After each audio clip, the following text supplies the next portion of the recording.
O meu filho, ele é um milagre e o meu milagre está completando 1 ano de vida. Então eu resolvi parar um momento para contar a sua história desde o início. A história dele começou muito antes dele nascer. Eu e meu marido, a gente já tá junto, né? Casado, namorando, há quase 7 anos. E a gente resolveu ter um filho. A gente foi no médico antes, tudo bonitinho, e resolvemos fazer alguns exames antes de engravidar. E o médico deu ok, falou tudo certo, pode engravidar, pode engravidar. E aí todo mundo que faz o teste de gravidez, ele tem 2 resultados possíveis.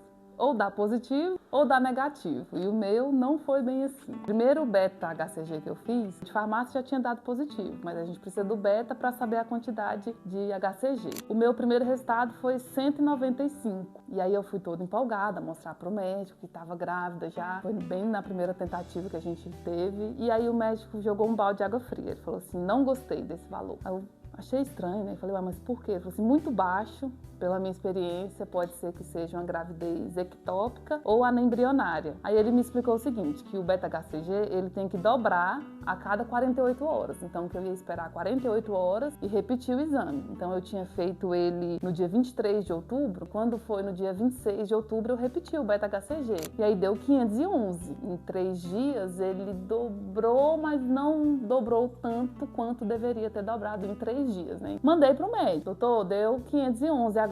Ele repetiu a mesma coisa. Não gostei. Esse valor é muito baixo. A gente vai ter que esperar 15 dias para fazer o ultrassom, pra gente saber se está dentro do útero, fora do útero, se tem saco gestacional, se não tem saco gestacional. Você vai ter que esperar. Mais uma pessoa ansiosa, eu esperei 4 dias. Então, do dia 26 de outubro, eu esperei até o dia 30 de outubro. Eu falei assim, não, gente, esse exame tá errado, eu vou repetir. E aí eu trabalho lá no Paranoá, em Brasília. E lá, perto do meu trabalho, tem um Sabin. Falei, olha, vou de manhã repetir o exame. Às vezes foi algum erro de laboratório. De manhãzinha, fiz a coleta do sangue. E quem faz exame no Sabin sabe que a gente faz o exame de manhã, quando é por volta das 2, 3 horas da tarde, o resultado já sai. E eu tô lá trabalhando, estava em sala de aula na época, eu atualizava a página e não saía o resultado. De 5 em 5 minutos e não saía o resultado. Quando deu 6 horas da tarde, eu tava dirigindo, aí meu telefone tocou. Era um número que eu não conhecia, mas eu atendi, era do Sabin. Aí a moça perguntou, Eliane, por que você tá repetindo o exame? Eu falei assim, porque o médico quer saber se o HCG tá dobrando. Ela, tá. Mas você teve algum sangramento? Eu falei, não tive nenhum sangramento, é só pra repetir mesmo. E aí ela falou assim, não, é porque o resultado deu inconclusivo, você vai ter que fazer uma recoleta. Aí pronto. No dia 31 de outubro, antes de trabalhar, eu fui cedinho no Sabin, fiz a recoleta e passei o dia atualizando. Então, de 511, ele tinha que dobrar, né, ou quadriplicar, porque tinha 4 dias já. E aí, quando saiu o resultado, por volta das 4 horas da tarde, eu tava em sala de aula novamente, de 511 ele foi pra 297. Aí eu mandei mensagem pro meu marido, falei assim, amor, fala com o médico, porque se eu falar com ele eu vou chorar. Fala que o resultado deu 297, que realmente caiu. Aí passou um pouco, meu marido conseguiu falar com ele e ele usou a palavra que era uma gravidez que não prosperou. A gente vai precisar esperar os 15 dias que eu tinha pedido pra vocês pra gente saber qual o procedimento, se vai expelir sozinho, se vai ter que fazer a curetagem. Eu chorei pelos próximos 3 dias, 4 dias.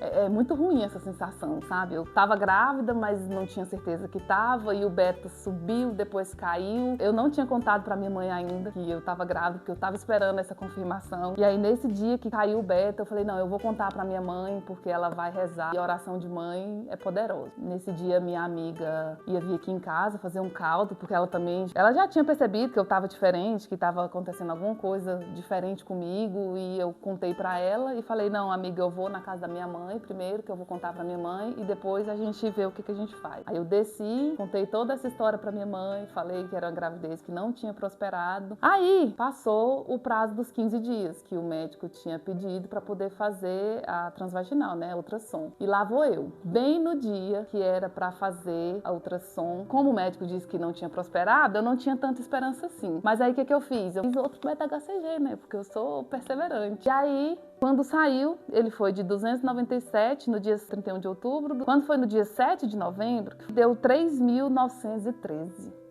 Então aí sim foi um beta alto. No dia 10 de novembro eu fiz outro beta, aí deu 7.422. Quando foi no dia de fazer ultrassom para ver se tinha batimento cardíaco ou não, de madrugada eu comecei, parecia que tinha formiga na cama, assim, eu levantei, acendi a luz, tinha uns 2 carocinhos assim na minha perna. Falei, gente, tem formiga na cama. Levantei, troquei o lençol, falei, amor, levanta. E as formigas continuaram.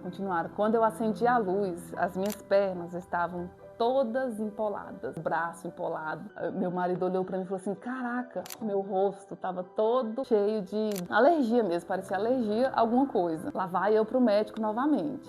E aí eu tava com medo do médico não querer fazer ultrassom, porque como eu tava toda empolada, eu falei, talvez ele vai achar que é alguma coisa contagiosa. Fomos fazer o bendito do ultrassom e lá estava uma bolinha preta com um embriãozinho lá dentro e o coraçãozinho tutu, tutu, tutu, tutu. Então foi a primeira vez que eu ouvi o batimento cardíaco do meu filho. Foi a primeira vez que eu tive certeza que eu estava grávida, quase com 7 semanas já. Aí que eu fui ter a confirmação que realmente eu estava grávida. Só que aí quando eu saí do ultrassom, eu já estava toda empolada, tive que ir direto pro médico, aplicou remédio na veia. Quando foi à noite, tudo de novo, alergia, alergia, alergia. Tomei o remédio, melhorava um pouco, passava o efeito do remédio, voltava tudo. Aí eu procurei o HMIB, que é o Hospital Materno-Infantil em Brasília, e aí eu fiquei lá 5 dias internada com essa alergia no meu corpo inteiro. Não tinha muita explicação. Alguns médicos falaram que poderia ser alergia alimentar, alguns médicos falaram que poderia ser os hormônios da gravidez, que meu corpo não estava entendendo muito bem. Passaram remédio com segurança para eu fazer uso em casa. Aí depois de 5 dias eles me liberaram, eu fiquei mais 10 dias de atestado. E aí eu comecei a ter então a gravidez normal. Com 9 semanas começaram os enjoos, muito enjoo, eu enjoava demais, eu não conseguia comer quase nada. Ferro, oh Jesus!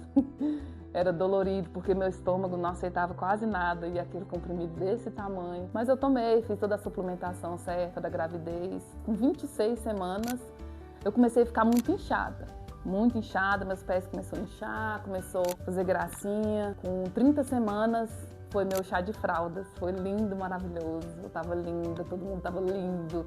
Foi um momento muito especial que eu consegui reunir todas as pessoas que somavam comigo de alguma forma e foi uma festa incrível. Engraçado, porque eu fiz cabelo, fiz maquiagem, eu tava linda, só que eu tava de sandália havaiana, porque eu não conseguia achar sandália que coubesse no meu pé. Eu toda linda, maravilhosa, de sandália havaiana, porque meus pés estavam muito inchados. Isso com 30 semanas, no dia 4 de maio de 2024. Quando foi no dia 5 de maio, já tava muito inchada, aí eu mandei mensagem pro médico, falei, doutor, minha pressão começou a dar uma subida, tem alguma coisa errada. No dia 5 mesmo, eu fui ao médico, e aí ele passou o remédio para controlar a pressão, passou alguns exames para eu fazer, ver se não tinha trombose, pré-eclâmpsia. Fiz os exames, eu entreguei os exames para o médico, tudo normal. Ele falou, não tem pré-eclâmpsia, não tem, tá tudo certo, então vamos aguardar. O ideal é que você continue de repouso. Na segunda-feira, do dia 20 de maio, eu ia voltar a trabalhar. Eu já tinha dado atestado, já tinha vencido meu atestado, já tinha dado outro atestado, eu já tinha voltado, e eu falei, ah, não. Eu vou voltar porque eu estava muito inchada, mas eu não sentia dor, eu não sentia outra coisa além do inchaço, não sentia nada. Eu falei, então amanhã eu vou voltar a trabalhar. Mandei mensagem no grupo do rodízio. Pessoal, amanhã eu vou dirigir, porque eu já tinha alguns dias que eu não dirigia, e eu vou voltar amanhã, tudo certo? Tudo certo. Quando foi na segunda-feira, 6h30 da manhã, quando eu fui no banheiro, na manhã do dia 20 de maio, que eu fiz xixi, toda grávida tem mania de olhar o papel higiênico. Eu olhei o papel higiênico, aí eu falei, estranho, isso aqui é sangue? Tá aparecendo? Aí a gente foi pro São Camilo. Chegamos lá no São Camilo por volta de 6h40. Meu médico, ele estava numa cesariana. Enquanto fazia a ficha para ele poder me atender depois da cesariana, começou a sair líquido. Minha bolsa rompeu lá na recepção do São Camilo.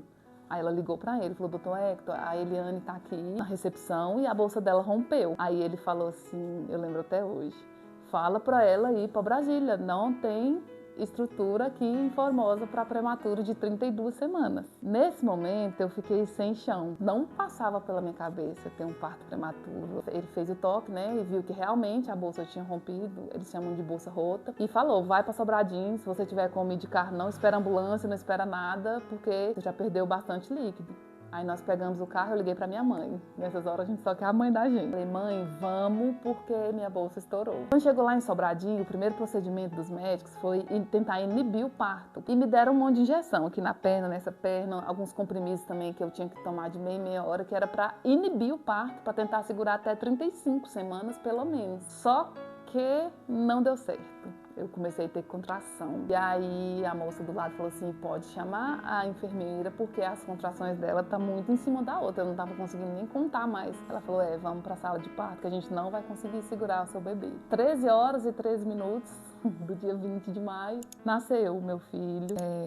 Eu brinco que o meu marido tem 1,92 m de altura e eu tenho 1,72 m, né? Então a gente é bem alto. Então a gente planejava um bebezão, um bebê alto, um bebê forte de 3 quilos pelo menos. Aí quando eu perguntei à médica qual foi o peso dele, ele tinha 1,475 kg. Ele não tinha nem 1,5 kg. Então tudo foi um susto muito grande. Eu lembro da minha mãe chorando na sala de parto, porque a gente na verdade não sabia se ele estava vivo, se ele não estava, se ele ia sobreviver, se ele não ia. Quando você tem um parto prematuro, sua cabeça parece que some tudo. Você não consegue raciocinar. Então eu lembro que quando ele nasceu, a enfermeira colocou ele aqui rapidinho e ele estava bem roxinho. E eu falei assim, o que eu faço? Ela falou assim, dá um beijo nele que a gente vai levar. Eu vi que ele estava vivo porque ele olhou pra mim com um olhinho aberto, o outro fechado assim, eu consegui ver esse momento. Um parto normal que eu nunca esperava, eu tava com a minha cesariana prontinha, planejadinha, do jeito que eu queria. Ele foi pra UTI, ficou, graças a Deus, no mesmo hospital que eu. Ficou 30 dias na UTI, mas os recursos humanos do hospital, eu tenho minha eterna gratidão. As técnicas de enfermagem, as enfermeiras, os médicos, as neonatologistas, experiência que ao mesmo tempo ela é muito dolorosa, mas ela deixa a gente muito forte. Você vê bebês tão frágeis, tão pequenos lutando pela vida. É um aprendizado muito grande. E aí quando a gente sai, você tem medo de tudo. Você tem medo de encontrar pessoas, você tem medo da bronquiolite, você tem medo do seu filho não suportar ficar fora do oxigênio. São muitos medos que até vencer eles foi bem difícil. Quando ele completou 1 mês, ele já estava em casa, 2 meses, 3 meses, ele foi crescendo, foi se desenvolvendo cada vez mais. Quando ele estava com 2 meses e meio, ele teve que fazer uma cirurgia porque ele tinha uma hérnia bilateral. A gente foi para Goiânia, ele fez a cirurgia de hérnia inguinal, não é umbilical, é hérnia inguinal, assim, na virilha, dos 2 lados. Um médico muito bom em Goiânia fez a cirurgia dele. Ele tinha 2 quilos e pouquinho na época. E hoje ele está aí, completando seu primeiro ano de vida. Um bebê super alegre, carismático. Agora ele aprendeu a dar tchau, tá parecendo um deputado. Onde a gente passa, ele dá tchau para todo mundo. E eu só tenho a agradecer a Deus, agradecer a minha família, os meus amigos, a minha mãe. Não seria o que seria da minha vida se não fosse a minha mãe. As minhas irmãs, os meus irmãos, todos aqueles que estiveram presentes comigo nesses momentos difíceis. E hoje a gente pode testemunhar o milagre que é a vida do Anthony. Então, por isso, eu resolvi contar um pouco da história dele, para que outras mamães saibam que a vitória desses bebês, ela vem. E cada conquista, cada evolução deles é uma dádiva, é um presente, é uma vida. E eu sou muito grata à vida do meu filho.